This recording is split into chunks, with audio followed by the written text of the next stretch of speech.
P9 న్యూస్కి స్వాగతం. ఇప్పుడు హెడ్లైన్స్. విశాఖ ఒక ప్రైవేట్ ఫంక్షన్ హాల్లో బొత్స సత్యనారాయణ వైసీపీ పాలనలో నవరత్నాల కన్నా చాలా ఎక్కువ చేసింది. మళ్ళీ 2024లో గెలిపిస్తే వైసీపీ దానికన్నా ఇంకా ఎక్కువ చేస్తుందని జగనన్న నిరుపేదలకు పక్షపాతని తెలియజేశారు బొత్స సత్యనారాయణ. మూర్తి గారు క్వశ్చన్ అడగడం రవి వచ్చి కూడా ఒక కరోనా ఇస్తారు ఇక్కడ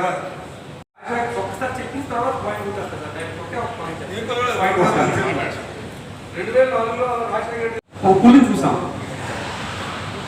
అది పులిపోయింది కదా అని చెప్పి ఇంకెవరున్నా పుల్లి ఆడేమనుకున్నాను. అంతకు మించి బెంగాల్ తగ్గింది మనం చూస్తున్నాం సార్ ఈరోజు ఆంధ్రప్రదేశ్లో. ఎందుకంటే ఏది చేసినా ఏ పథకం పెట్టినా 10 మందితో డిస్కస్ చేస్తూ సార్ నేను మీ పాయింట్ వస్తాను సార్, మీకు ఇదేంటి, నేను నా సొంతూరు కూడా రామదరపురం సార్, హుబ్లీ సౌలూరు జంక్షన్ రామదరపురం, మీరు మా జిల్లాకి అన్న ముదిరి గారు జాన్సేక్షన్ గారు, ఇది అర్థమైంది. ఇది ఎందుకంటే ఏ ప్రభుత్వాల్లో కూడా ఇటువంటి వెల్ఫేర్ ప్రోగ్రామ్స్ కానీ అంటే ఒక పేదవాడు ఎలా పైకి రావాలనే కాన్సెప్ట్తోనే జగన్మోహన్ రెడ్డి ఉందా తప్పించి కానీ ఒక ధనిక చేస్తున్న పబ్లిసిటీ చూస్తూనే ఉన్నాను అన్నమాట. ధనిక వర్గాలకి పేద వర్గాలకి మధ్య ఇష్యూకి ఇది అంతా పోటీ తప్పించి కానీ ఇంకే పోటీ అయితే కాదు సార్. ఎడ్యుకేషన్లో కూడా ఒక్కసారి మీరు చూస్తుంటా ఇంగ్లీష్ మీడియం విధానం పెట్టారు. కాకపోతే చాలా మంది పాత పద్ధతుల్లో అప్పుల్లో టీటీసీ పేజ్ పేమెంట్ చేసి రావడం చేయడం ఇవన్నీ జరిగాయి. మొత్తం పక్కన పెడితే చాలా మంది పాత పద్ధతుల్లో అప్పుల్లో టీటీసీ పేజ్ పేమెంట్ చేసి రావడం చేయడం ఇవన్నీ జరిగాయి. మొత్తం పక్కన పెడితే కానీ ఈ డబ్బులు లేనివాడు పేదవాడు పచ్చిదప్పువాడు వాడు గవర్నమెంట్ స్కూల్ చెప్తాడు. పూర్వం అందరూ కూడా నేను ఆ రోజు కాన్వెంట్ స్కూల్, ఇవాళ అలా కాకుండా ప్రతి వీధిలోనూ ప్రతి ఊర్లోనూ కాన్వెంట్ స్కూల్. సో ఇవాళ రాష్ట్రంలో ప్రైవేట్ స్కూల్స్ కంటే గవర్నమెంట్ స్కూల్ భిన్నగా ఉండాలని మనం నాడు నేటి తెచ్చిన నాడు నేటి ఎడ్యుకేషన్లో నుంచి సుమారు ఇప్పుడు ఖర్చు పెట్టింది 9,000 కోట్లు. 40,000 స్కూల్స్లో 2 విడతల్లో ఖర్చు పెట్టింది 9,000 కోట్లు. చిన్నప్పుడే వాడు పరిపుష్టిగా ఆరోగ్యంగా బలంగా ఉండాలంటే గుడ్లో ముందు వచ్చి పొరపాటు ఉండాలి. ఒక మెను కూరముద్దను పెట్టి అంటే మన ఇంట్లో కూడా ఆ మెను ఉండదు. అంటే ఒకరోజు వచ్చి పులిహోర, ఒకరోజు వచ్చి కోడిగుడ్డ పులుసు, ఒకరోజు ఆకుకూరతో వచ్చి కర్రీ, ఒక్కోరు వచ్చి సాంబార్ బార్ ఆరు పప్పు. దీంతో పాటు ఇంకొకటి 5 కూడా ఉంటుంది. ఇది కానీ అది కానీ కావాలంటుంది ఇది అడిగి అదే. అందుకని ఈ స్టూడెంట్కి దాంట్లో కూడా ప్రాధాన్యత ఉండాలి. పూర్వం మన స్కూల్లో మీకు ప్రైవేట్ స్కూల్లో కూడా ఉండదు. మీరు ఈ రాష్ట్రంలో ప్రైవేట్ స్కూల్లో కూడా ఉండదు. నేను ఛాలెంజ్ చెప్తాను యాజ్ ఎ మినిస్టర్ అథారిటీ. నేను మాట్లాడుతున్న ప్రతి మాట అథారిటీ చెప్తున్నాను. ఉండదు. 1వ తరగతి వరకు కూడా బ్లాక్ బోర్డ్స్ ఉండవు స్కూల్లో. ఇన్ఫాక్ట్ ఇది స్మార్ట్ టీవీతో టీచింగ్. అది 7వ తరగతి నుంచి 12వ తరగతి వరకు ఇంటరాక్టివ్ పేరెంట్స్ టచ్ స్క్రీన్, దాంట్లోనే వాళ్ళు రాశారు. ఆ పక్కనే ఇటు సైడ్ పోయి ఇటు సైడ్ ఒక స్ట్రిప్ పెడతాం, దాని మీద ఇంకా ఎక్స్ప్లెయిన్ చేయడానికి బోర్డు మీద వచ్చి అక్కడ రాయాలి. పోరాటం ఒకసారి వచ్చి ఈ ప్రొఫెసర్ ఈ టీచర్ ఆ స్కూల్కి వెళ్ళి వాళ్ళకి ఏమైనా ఇంకా టీచర్కి ఏమైనా జరిగిపోతే వాళ్ళు చెప్తారు. లేదు ఏదైనా కన్ఫ్యూజ్ వచ్చి సడన్గా చెప్పాలంటే ఫోన్లో వచ్చి ఆంకల్ వాళ్ళు తీసుకొని ఉంటుంది. 3వ తరగతి నుంచి 6వ తరగతి వరకు స్మార్ట్ టీవీ, 8 నుంచి 12th వరకు ఇవి మొత్తం మన క్లాస్ రూమ్ తెలుసు సార్. టోటల్ నాకు 2 బైఫికేషన్ నాకు ఐడియా లేదు. కానీ వాడికి ఇంట్రెస్ట్ ఉందా, స్టూడెంట్కి ఇంట్రెస్ట్ ఉందా, గ్రేడ్లో ఇంటర్న్షిప్ పెడతాం. అందరికీ 10 లక్షల మంది స్టూడెంట్స్ చదువుతున్నారు. అందరికీ మ్యాపింగ్ చేశాం. 6 నెలలు కంపల్సరీ ఇంటర్న్షిప్ విత్ స్టైఫండ్. అయిపోయిన తర్వాత 100% జాబ్ గ్యారెంటీ. మన దగ్గర పాస్ అయిపోతాడు, ఎక్కడో సీట్స్ అప్లై చేస్తాడు. దానికి ఫీజు వచ్చి 10 లక్షలు 5 లక్షలు ఉంటుంది, 10 లక్షలు 20 లక్షల ఫీజు ఉంటుంది. ఉంటే ఆ ఫీజు వచ్చి గవర్నమెంట్ వచ్చి 5 లక్షలు 10 లక్షలు గవర్నమెంట్ శాంక్షన్ చేస్తుంది. వాడు వెళ్ళిపోతాడు. వెళ్ళిపోయి ఏం చేస్తాడు, అందులో చాలా మంది విదేశాల్లో ఉంటారు, నేను కూడా వెళ్ళాను. దేశంలో ఉన్న 100 యూనివర్సిటీలు ఏవైతే పెద్ద యూనివర్సిటీలు ఉన్నాయి దాంట్లో నువ్వు మెరిట్లో రాసి తెచ్చుకో సీట్లు. దాని ఫీజు ఎంతో తెలుసండి, 1,25,00,000 రూపాయలు. మొత్తం 1,20,00,000 గవర్నమెంట్ వేస్తారు, 1,20,00,000 గవర్నమెంట్ వేస్తారు. అంతేగాని 10 రూపాయలు 10 మంది కంపెనీ సీఈఓ అవ్వాలి, 10 మంది సైంటిస్ట్ అవ్వాలి, 10 మందిలో ప్రొఫెసర్స్ అవ్వాలి. అది మన జగన్మోహన్ రెడ్డి గారి తాలూకు ప్రజలు కాన్సెప్ట్. పూర్వం పోయింది, ఇప్పుడు వాళ్ళకి ఒక పట్టుదల వచ్చింది, వాళ్ళకి సమాజం మీద వచ్చి ఒక ఇది వచ్చింది. మనం కూడా భాగస్వామ్యం మనం కూడా చేయాలి ఇది. కానీ మన దగ్గర ఉన్న మన రాష్ట్రంలో ఉన్న కాలేజీలు సీట్లు నీట్లు కాంపిటీషన్ తట్టుకోవాలి, సరిపడదు. క్యాపిటేషన్ మీద కట్టాలి, అది ఎఫర్ట్ చేయాలని చేయలేదు. దాంతోపాటు వైద్యానికి వచ్చి జిల్లాలో చూస్తే విశాఖపట్నం రావాలి, లేదు హైదరాబాద్ వెళ్ళాలి, లేదు ముంబై వెళ్ళాలి. కొన్ని ముంబై విశాఖపట్నం దానికి ముందు ఇది ప్రేమ. ఇది ఎడ్యుకేషన్లో వస్తున్న రిఫార్మ్స్ ఇవన్నీ వచ్చింది అనుకుంటున్నాను. ఇంకెవరైనా చెప్తారు కూడా చెప్పేది. వరల్డ్లో ఉన్న కొన్ని దేశాలు పెద్ద దేశాలతో సమావేశం జరుగుతుంది. దేశానికి అప్పులు ఇవ్వడం, దేశాలకు అప్పులు ఇచ్చుకునే సమావేశం జరుగుతున్నప్పుడు ఈ ల్యాండ్ యాక్ట్ ఏది ఉందో మీ దేశంలో ఉన్న ల్యాండ్ యాక్ట్ చాలా లోపభూయిష్టం ఉంది. కాబట్టి మీరు ఏదైనా రిలీజ్ చేస్తే మీరు ఏమైనా ఇస్తే మాకు దాని మీద గ్యారంటీ లేదు అని కొద్ది వేగ్గా కొన్ని దేశాలు మాట్లాడడం మొదలుపెట్టి యాక్ట్లో ఉన్న ఏంటి, ప్రపంచంలో ఉన్న దేశాల్లో ఉన్న యాక్ట్లు ఏంటి ఒకసారి చూసి ఒక కమిటీ రిపోర్ట్ ఇమ్మన్నారు.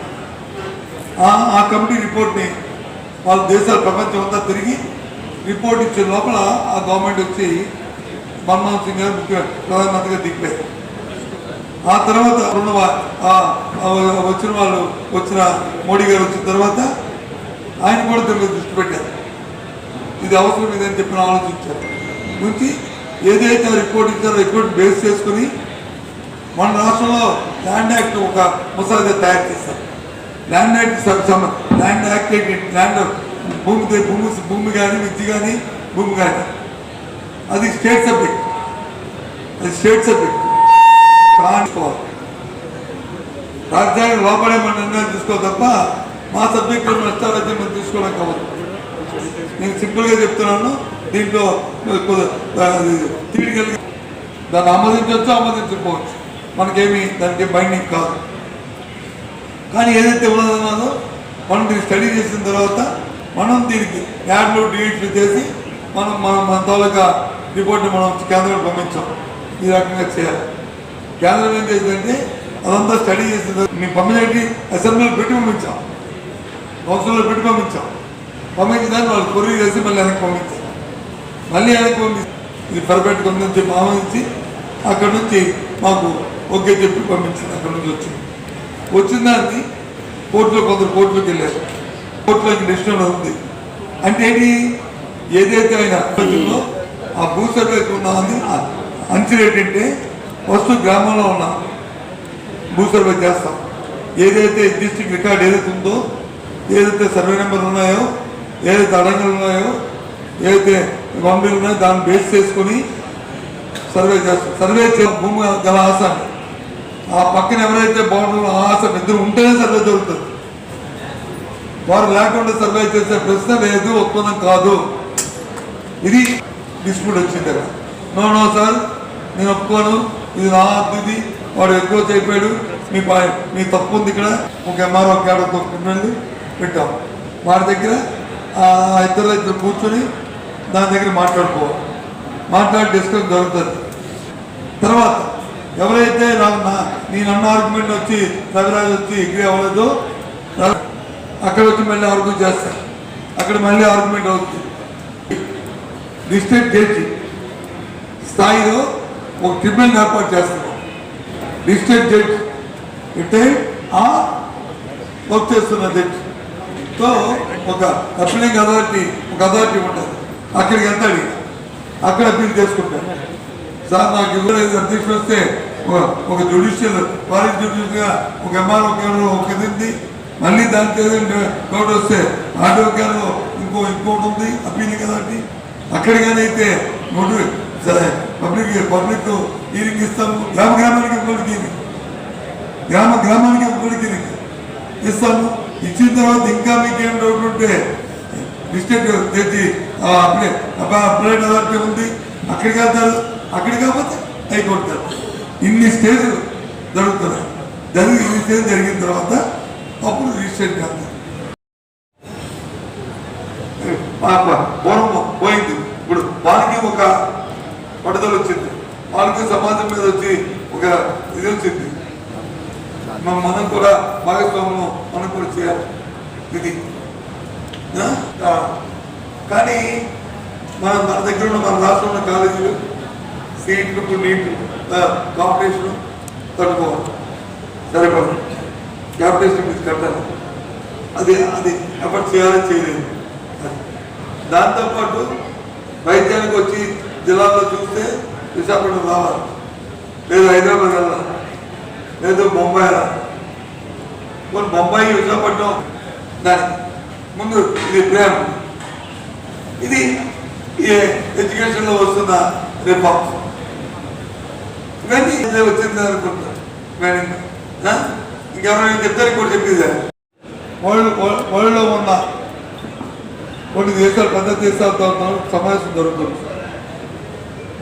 దేశానికి అప్పులు ఇవ్వడం, దేశానికి అప్పులు ఇచ్చుకునే సమావేశం జరుగుతున్నప్పుడు ఈ ల్యాండ్ యాక్ట్ ఏది ఉందో మీ దేశంలో ఉన్న ల్యాండ్ యాక్ట్ చాలా లోపభూయిష్టం ఉంది.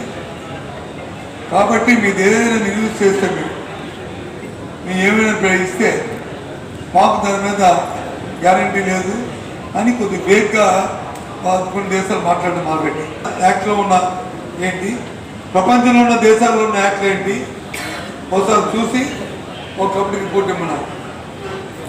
ఆ కమిటీ రిపోర్ట్ని వాళ్ళ దేశాలు ప్రపంచం అంతా తిరిగి రిపోర్ట్ ఇచ్చే లోపల ఆ గవర్నమెంట్ వచ్చి మన్మోహన్ సింగ్ గారు ప్రధానమంత్రిగా దిగిపోయారు. ఆ తర్వాత వచ్చిన మోడీ గారు వచ్చిన తర్వాత ఆయన కూడా దాని మీద దృష్టి పెట్టారు. ఇది అవసరం ఇదని చెప్పిన ఆలోచించారు. నుంచి ఏదైతే రిపోర్ట్ ఇచ్చారో రిపోర్ట్ బేస్ చేసుకుని మన రాష్ట్రంలో ల్యాండ్ యాక్ట్ ఒక ముసాయిదా తయారు చేశారు. ల్యాండ్ యాక్ట్ ల్యాండ్ భూమి కానీ మిర్చి కానీ భూమి కానీ అది స్టేట్ సబ్జెక్ట్, కానుకోవాలి.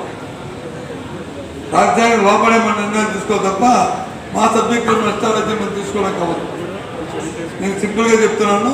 దీంట్లో తీరికలు దాన్ని ఆమోదించవచ్చు, ఆమోదించకపోవచ్చు, మనకేమి దానికి బైండింగ్ కాదు. కానీ ఏదైతే ఉన్నదో మనం దీన్ని స్టడీ చేసిన తర్వాత మనం దీనికి యాడ్లు డిలీట్లు చేసి మన తాలూకా రిపోర్ట్ని మనం కేంద్రం పంపించాం. ఈ రకంగా చేయాలి. కేంద్రం ఏం చేసిందంటే అదంతా స్టడీ చేసిన మేము పంపించడానికి అసెంబ్లీలో పెట్టి పంపించాం, కౌన్సిల్లో పెట్టి పంపించాం. పంపించడానికి వాళ్ళు కొరియర్ చేసి మళ్ళీ వెనక్కి పంపించారు.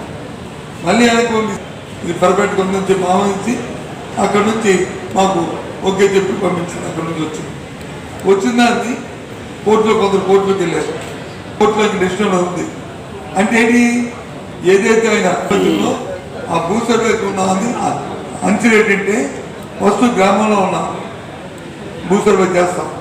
ఏదైతే డిస్ట్రిక్ట్ రికార్డ్ ఏదైతే ఉందో, ఏదైతే సర్వే నెంబర్లు ఉన్నాయో, ఏదైతే అడంగలు ఉన్నాయో, ఏదైతే బొమ్మలు ఉన్నాయో దాన్ని బేస్ చేసుకుని సర్వే చేస్తాం. సర్వే భూమి గల ఆశ ఆ పక్కన ఎవరైతే బాగుంటుందో ఆ ఆశ ఇద్దరు ఉంటేనే సర్వే జరుగుతుంది.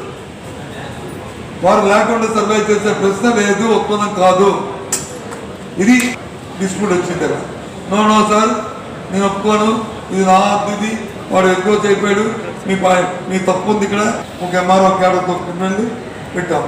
వారి దగ్గర ఇద్దరు కూర్చొని దాని దగ్గర మాట్లాడి డిస్కషన్ జరుగుతుంది.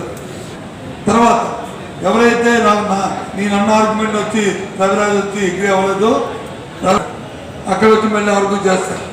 అక్కడ మళ్ళీ ఆర్గ్యుమెంట్ అవుతుంది. డిస్ట్రిక్ట్ జడ్జి స్థాయిలో ఒక ట్రిబ్యునల్ ఏర్పాటు చేస్తున్నాం. డిస్ట్రిక్ట్ జడ్జ్ అంటే ఆ వర్క్ చేస్తున్న జడ్జితో ఒక అప్పీలింగ్ అథారిటీ ఉంటుంది. అక్కడికి వెళ్తాడు, అక్కడ అప్పీల్ చేసుకుంటాడు. సార్ నాకు ఇవ్వలేదు అధ్యక్షుడు వస్తే ఒక జ్యుడిషియల్ ఫారెన్ జ్యుడిషియల్గా ఒక ఎంఆర్ఓ ఒక ఇది ఉంది, మళ్ళీ దానికి ఏదంటే కోర్టు వస్తే ఆర్డీఓ ఇంకోటి ఉంది అప్పీలింగ్ అథారిటీ. అక్కడికైతే పబ్లిక్ హీరింగ్ ఇస్తాము. గ్రామానికి ఇంకోటికి హీరింగ్ ఇస్తాము. ఇచ్చిన తర్వాత ఇంకా మీకేం డౌట్ ఉంటే డిస్ట్రిక్ట్ జడ్జి అప్లైడ్ అథారిటీ ఉంది, అక్కడికి వెళ్తారు. అక్కడికి కాకపోతే హైకోర్టు. ఇన్ని స్టేజ్లు జరుగుతున్నాయి. ఇన్ని స్టేజ్ జరిగిన తర్వాత అప్పుడు రిజిస్ట్రేట్ చేస్తారు. చేస్తున్న రాష్ట్ర విద్యాశాఖ మంత్రులు శ్రీ బొత్స సత్యనారాయణ గారికి, శ్రీ వెంకన్న చంద్రబాబు గారికి, శ్రీ బుద్ధి వెంకటరెడ్డి గారికి, మంత్రి రాజశేఖర్ గారికి విజ్ఞప్తి చేసేది పెద్దలు అనుభవజ్ఞులు బొత్స సత్యనారాయణ గారు అన్ని కూడా చాలా వివరంగా మీ అందరూ కూడా వివరించారు. ముఖ్యంగా నేను మిమ్మల్ని అర్థం చేసేది, మీ ఉత్తరాంధ్ర తరఫున విశాఖపట్నం అభివృద్ధి చెందాలంటే అది ఒక వైఎస్ జగన్మోహన్ రెడ్డి గారి వల్ల మాత్రమే సాధ్యమవుతుంది. ఇక్కడ ఉన్న వాళ్ళందరూ కూడా ఉత్తరాంధ్ర ప్రాంతం అభివృద్ధి చెందాలని కోరుకునే వాళ్ళే. ఎవరైతే ఈరోజు ప్రతిపక్ష నాయకులు ఉన్నారో చంద్రబాబు గారు 1995 నుంచి 2004 వరకు కూడా అప్పుడు హైదరాబాద్ అనే మన ప్రాంతానికి అన్యాయం చేశారు. 2014 నుంచి 2019 వరకు కూడా అమరావతి అనే ప్రాంతానికి అన్యాయం చేశారు. సో ఈ ప్రాంతం అభివృద్ధి చెందాలి, ఈ ప్రాంతంలో పెట్టుబడులు రావాలి, ఈ ప్రాంతంలో అందరికీ కూడా అన్ని రకాల నిర్మాణాలు జరగాలంటే అది ఒక వైఎస్ జగన్మోహన్ రెడ్డి గారి వల్ల మాత్రమే సాధ్యమవుతుంది. కాబట్టి మీరందరూ కూడా మన ప్రాంత అభివృద్ధి కోసం రేపు జరుగుతున్న మే 13వ తారీఖున జరుగుతున్న ఎన్నికల్లో శాసనసభాపతిగా పోటీ చేస్తున్న నాకు, పార్లమెంట్ అభ్యర్థిగా పోటీ చేస్తున్న డాక్టర్ ప్రొఫెసర్ గాంధీ లక్ష్మణ్ గారికి మీ అమూల్యమైన పవిత్రమైన ఓటుముద్రను వేసి గెలిపించాలని విజ్ఞప్తి చేస్తున్నాను.